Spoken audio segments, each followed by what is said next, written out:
Buongiorno a tutti i nostri telespettatori, bentornati, ben sintonizzati qui a International Radio in compagnia di Elisa Boscolo e del programma Vox Populi. In studio qui con me, come al solito, il nostro opinionista, il dottor Lorenzo Zanellato, esperto di diritto. Buongiorno, ciao Lorenzo, buonasera buongiorno a tutti.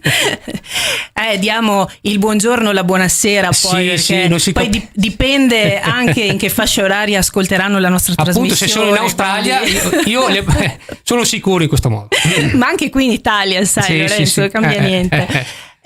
Ospite di oggi, guarda, certamente. Abbiamo un ospite veramente sensazionale di riguardo e anche piacevole a vedersi, perché è una bellissima ragazza, se posso permettermi di dirlo. Abbiamo Valeria Mantovan. Buongiorno a tutti, grazie per l'invito e saluto i nostri ascoltatori. Allora, per chi non la conoscesse, anche se è ben conosciuta, Valeria Mantovan è il sindaco di Portoviro e presidente provinciale di Fratelli d'Italia. Inoltre è candidata alle europee per il Collegio Nord-Est. Quindi, cara Valeria, io ti cedo la parola se vuoi presentarti un po' al pubblico e magari raccontare un po' la tua storia politica, perché ti sei candidata e cosa ti prefiggi, che obiettivo ti prefiggi? Allora, innanzitutto sì, sono sindaco dal 2022, sono stata anche assessore comunale e consigliere provinciale per 3 anni. Attualmente appunto mi sono buttata in questa ennesima avventura, un'avventura molto molto importante, nel senso che insomma fare una campagna europea per una rodigina e insomma un collegio molto ampio che comprende 4 regioni, si capisce bene che è una sfida importante. Ma non ho potuto, non accettare questa sfida, perché per la prima volta nella storia della mia provincia abbiamo la concreta possibilità di avere un eurodeputato e quindi di avere una voce diretta del nostro territorio all'interno delle istituzioni europee, perché sappiamo che Fratelli d'Italia oggi ha una percentuale molto elevata, quindi potremmo anche giocarci questo ruolo importante nella storia, quindi per la prima volta avere un rappresentante all'interno delle istituzioni che porti anche la voce di quelli che sono i territori più periferici. Esatto, e non sarebbe male. Dottor Zanellato.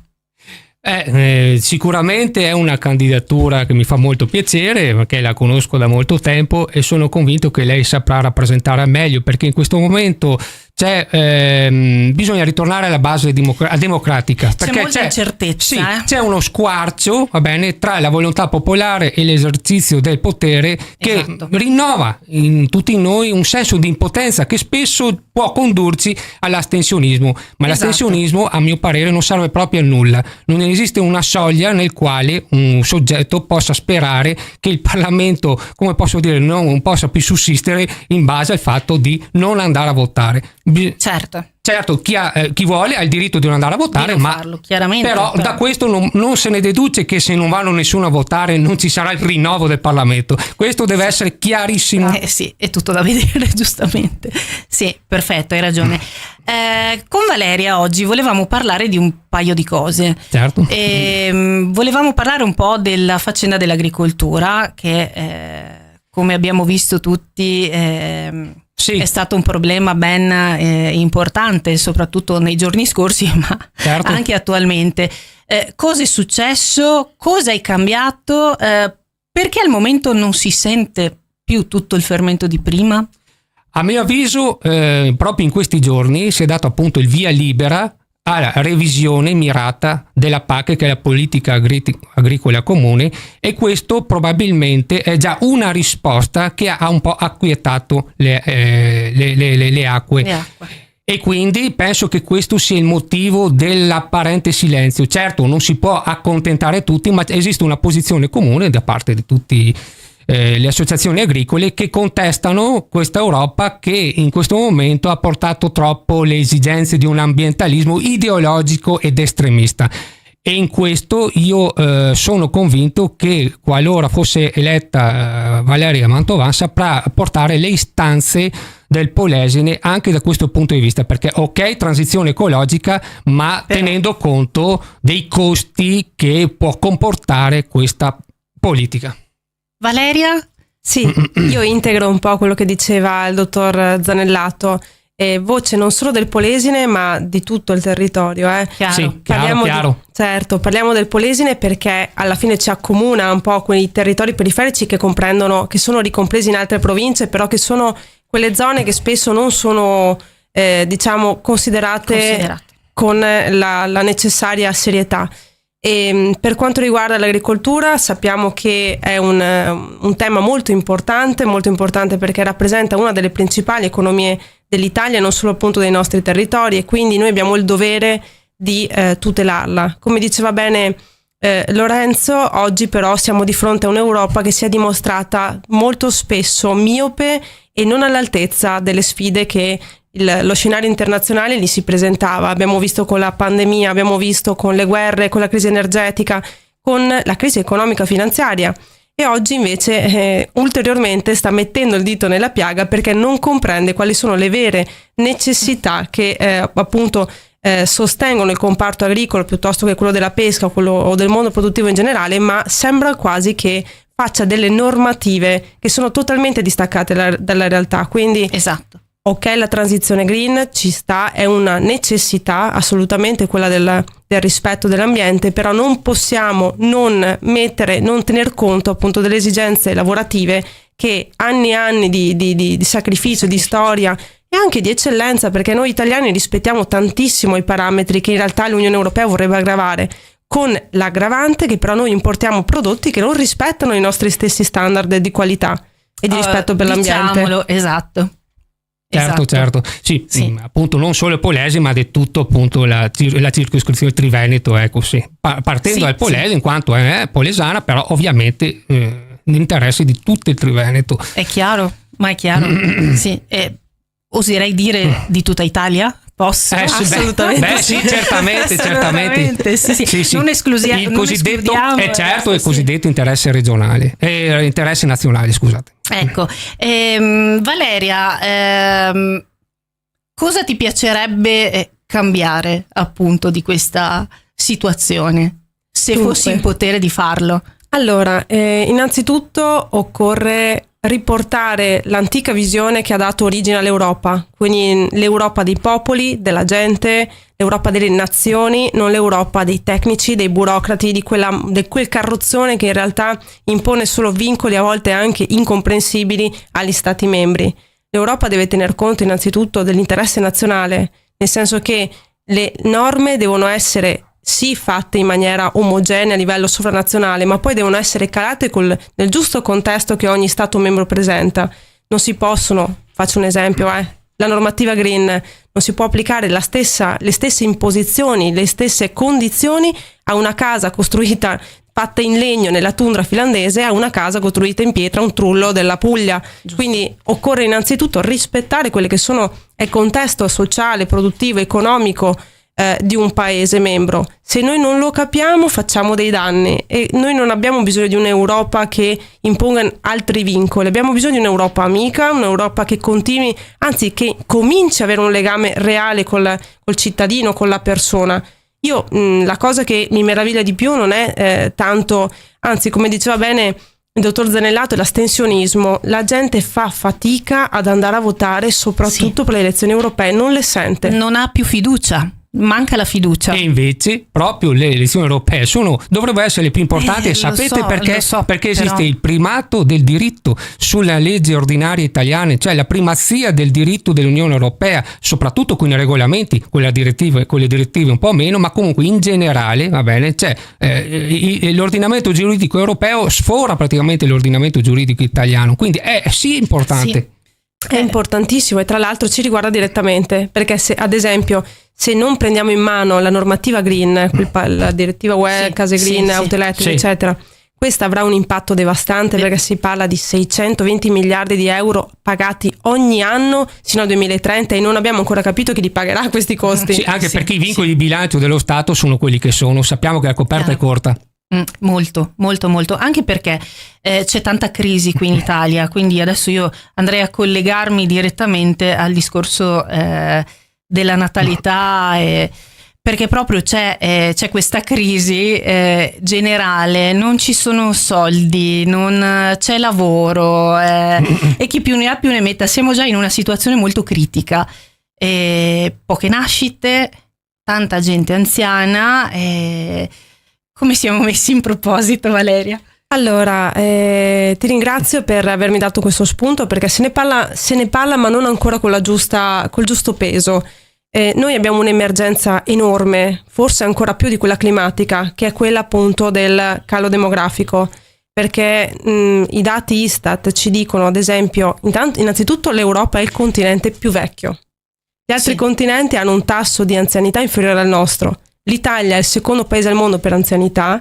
Ciò significa che siamo, in procinto di quei fattori che, se non in qualche modo gestiti, insieme potrebbero far sì che ci sia una bomba di carattere sociale che è pronta ad esplodere. Vero. Oggi noi abbiamo circa 4 milioni e più di 4 milioni di anziani ultra ottantenni e soli. Quindi questi si appoggiano su un sostegno anche sociale e economico dello Stato. Certo. Ecco, nel 2050 questa cifra è pronta a raddoppiare, 8 milioni. Sì. Con la differenza che oggi ancora i nostri anziani possono contare su una rete di assistenza familiare, quindi gravare solo in parte sui costi. E chi come me fa il sindaco sa quanto incide sul bilancio pubblico la voce dell'assistenza. Ma un domani, non facendo figli, chi li paga questi costi?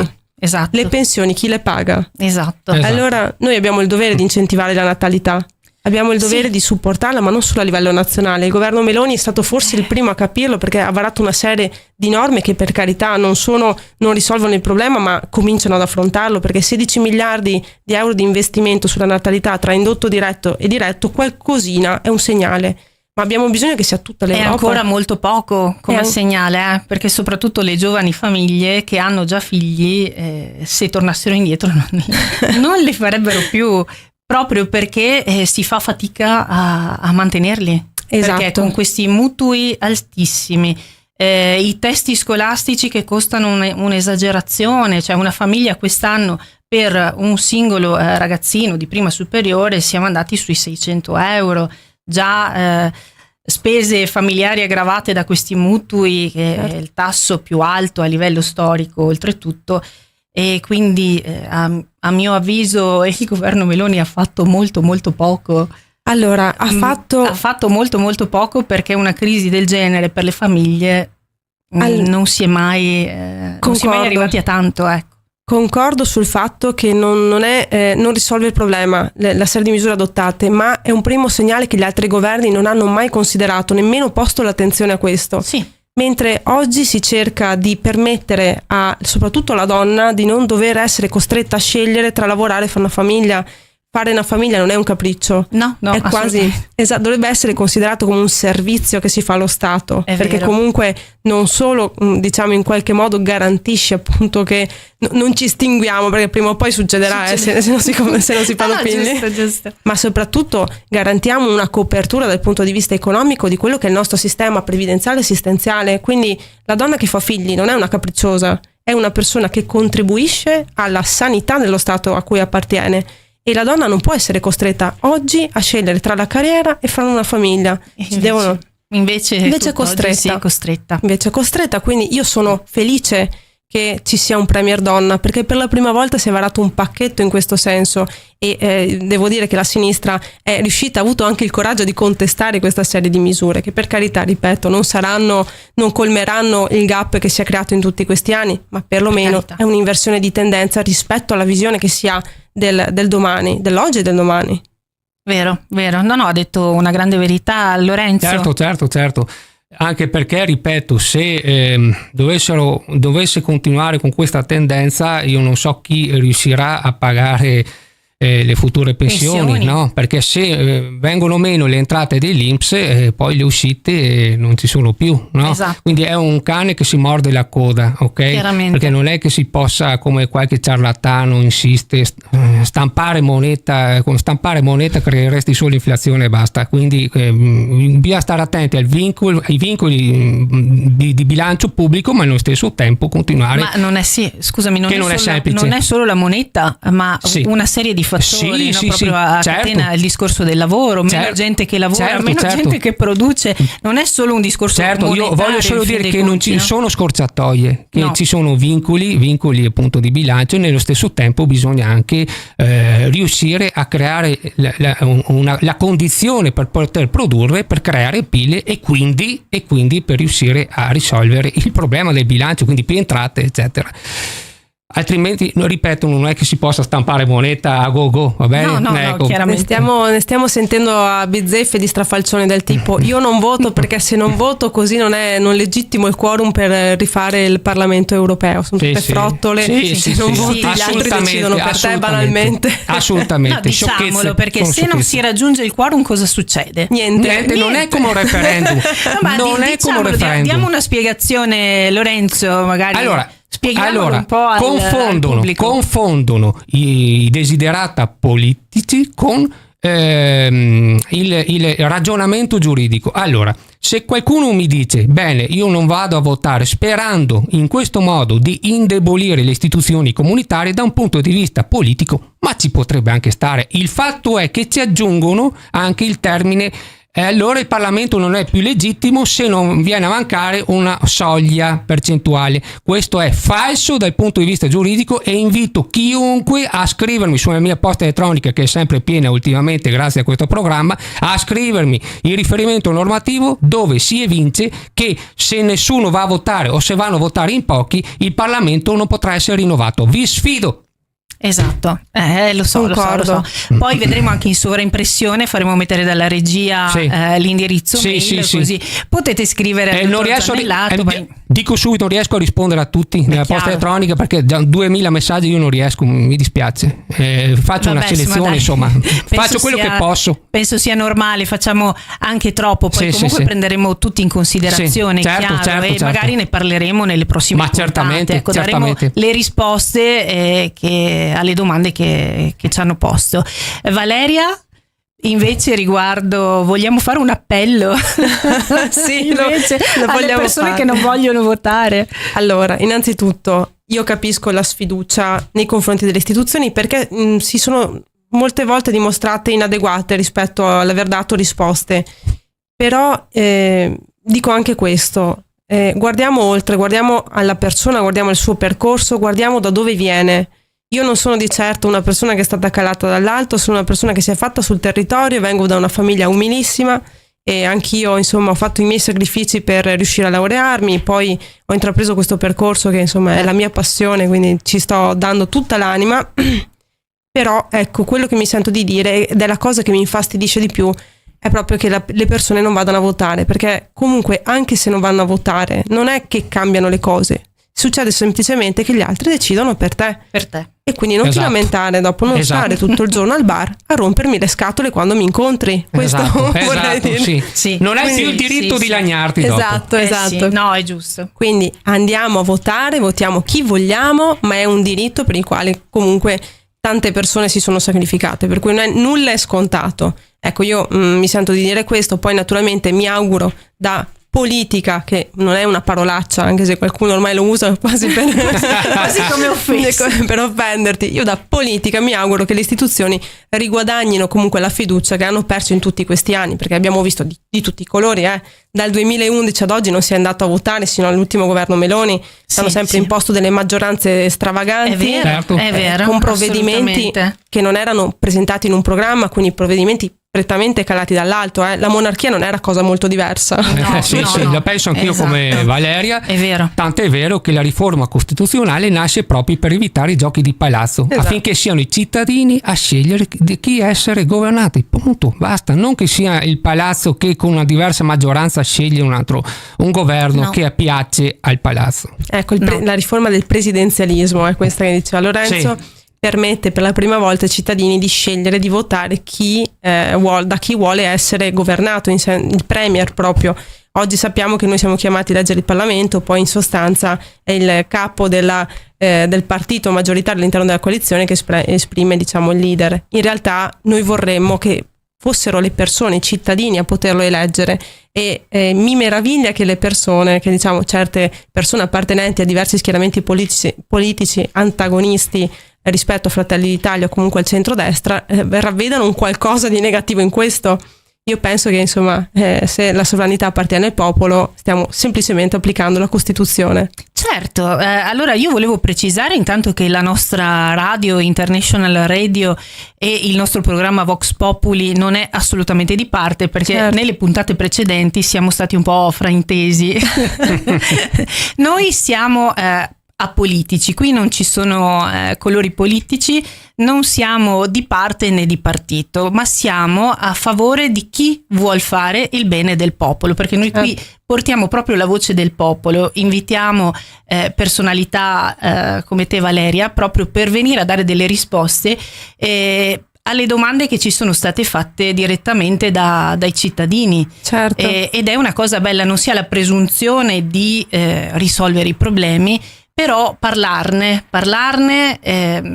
sensibilizzare e dare appunto delle soprattutto chiare risposte. E questo vi fa onore perché insomma è giusto essere aperti a chiunque vuole venire a raccontare la sua visione. Questo io posso solo che farvi complimenti, perché date la possibilità a chi si presenta, diciamo, alle elezioni di poter esprimere la propria idea e anche di dialogare, di confrontarsi sui temi che ci riguardano direttamente. Per cui insomma io vi ringrazio anche per l'invito, perché so che a volte lasciare anche parlare una persona politicamente esposta, se non si ha, diciamo, quel raziocinio da capire che anzi questo è un tavolo che può essere utile a chiunque. Insomma, bisogna un attimino. Hai detto una cosa molto, molto bella, ti ringrazio, è un bellissimo complimento. E anche perché noi siamo dell'opinione, io mi rivolgo anche ovviamente prendo dentro anche l'editore, la regia e tutto il nostro staff. Noi siamo convinti che l'unione fa la forza e siamo in un periodo storico molto incerto e penso che la collaborazione tra diverse fazioni politiche, se ci fosse veramente collaborazione, si potrebbero fare grandi cose. Pienamente d'accordo. Ecco. E non solo questo magari un nuovo compromesso storico. Perché no? No, ma scherzi a parte, adesso ci sono delle persone molto brave nel PD, ci sono delle persone molto brave in Fratelli d'Italia, come la qui presente Valeria Mantovan. Perché no? Se uno ha una buona idea, perché no supportarlo? Perché è di un altro colore politico, eccetera. Capisci cosa voglio dire, no? Ecco, e quindi qui è proprio aperto a tutti. Ecco, può essere un tavolo di confronto, ma pacifico, e soprattutto per poter magari trovare una collaborazione. Ripeto, non si ha la presunzione di risolvere i problemi, però se qualcosa si può fare, ben venga. Poi anche il tuo modo di fare è molto ecumenico nei confronti, quindi beh, grazie. Grazie mille. E Valeria carissima, allora io intanto ti ringrazio veramente di essere stata nostra ospite. Se vuoi dire ancora qualcos'altro, adesso siamo quasi in chiusura dalla regia, non so quanto manca, ma guardando un po' il timer dovremmo essere quasi agli sgoccioli, dovremmo avere ancora 4-5 minuti di tempo. C'è qualcos'altro di cui vuoi parlare o che vuoi aggiungere, che ti fa piacere dire? Sostanzialmente ribadisco il concetto di prima: andate a votare, scegliete chiunque, però esercitate questo diritto che, ripeto, non è scontato, ma è stato combattuto, è stato sofferto. E dico anche questo, che mi piacerebbe vedere maggiore fiducia anche nei giovani, cioè in quei giovani che magari non solo si avvicinano alla politica, ma incominciano a esercitare la politica, cioè attivamente, perché comunque io penso che le nuove energie, le nuove idee, a volte anche di incoscienza, il coraggio possa portare del rinnovamento, della pulizia. Come no? E quindi, Elisa, intanto ti ringrazio, perché, come io lo dico sempre, guardare alla persona al di là del colore politico. Dopo è giusto avere le proprie idee ed è giusto anche difendere le idee altrui, perché l'avversario politico possa continuare ad esprimerle. Noi siamo per questo, e quindi io rinnovo l'invito ad andare a votare l'8-9 giugno. Mi raccomando, si possono dare fino a 3 preferenze, l'importante è l'alternanza di genere, quindi se sono 2 donne scrivere un uomo, se sono 2 uomini scrivere una donna. Ma mi raccomando ragazzi, esercitate questo diritto che è un diritto importantissimo. Certo. Zanellato? Il suo pensiero è il mio e il mio pensiero è il suo. abbiamo detto tutto proprio. Sì, vuoi aggiungere qualcos'altro? Sì, io spero che la rabbia popolare possa essere attenuata grazie a una risposta politica nella prossima legislatura del Parlamento europeo. Dai, questo penso che ce lo auguriamo un po' tutti. Okay? Assolutamente Giusto, sì. Valeria? Sì. Bene, allora io ringrazio il dottor Zanellato, ringrazio la presidente Valeria Mantovan. Grazie a te, grazie a voi. E niente, tanto in bocca al lupo. Crepi il lupo e alla prossima. Ciao a tutti, alla prossima. Ciao.